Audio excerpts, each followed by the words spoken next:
এখন আমরা থাইল্যান্ডের পাটায়া শহরে। পাটায়াতে আমরা এখান থেকে রওনা নেব। আমাদের দীর্ঘ 5 দিনের ট্যুর ইতিমধ্যেই কমপ্লিট হয়েছে। আজকের দিনটা রাস্তায় যেতে যেতে যতটা কমপ্লিট করা যায়, আমরা খাওয়া দাওয়া করে হোটেল থেকে বেরিয়ে এসে এখন গাড়ির দিকে এগোচ্ছি।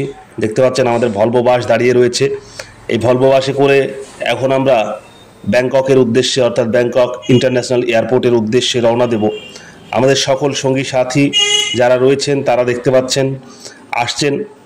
আমরা ইতিমধ্যেই বাস ছেড়েছি এবং এখন সন্ধে প্রায় 6টা, এবং সন্ধে 6টায় দেখতে পাচ্ছেন কত সুন্দর ভিউ। রাস্তাঘাট খুবই ফাঁকা বললেই চলে। ফাঁকা হওয়ার মেন যে কারণ সেটা হচ্ছে 1/1 রোড, এবং রোডে খুব গ্যাঞ্জাম কম। দারুণভাবে গাড়ি চলে যাচ্ছে এবং দু সাইডের ভিউ, কত সুন্দর ভিউ দেখতে পাচ্ছেন। কিছুক্ষণের মধ্যেই আমরা আপনাদেরকে সেকেন্ড সিনটা দেখাচ্ছি, যাতে দেখতে পাবেন আমরা খুব শীঘ্রই ঢুকে পড়ছি ইন্টারন্যাশনাল এয়ারপোর্টের দিকে।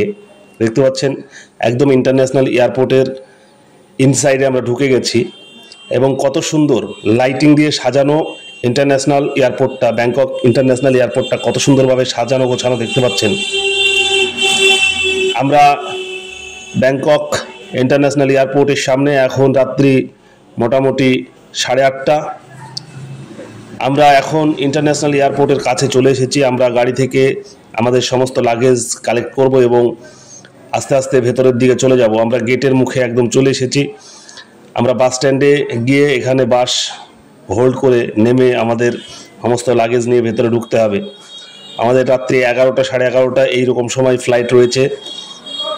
প্রত্যেকেই আমরা এখন বাসে রয়েছি দেখতে পাচ্ছেন, এবং বাস থেকে কত সুন্দর ভিউ।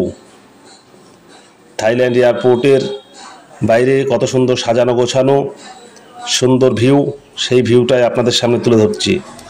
আমাদের ড্রাইভার ইতিমধ্যেই গাড়ি হোল্ড করেছে।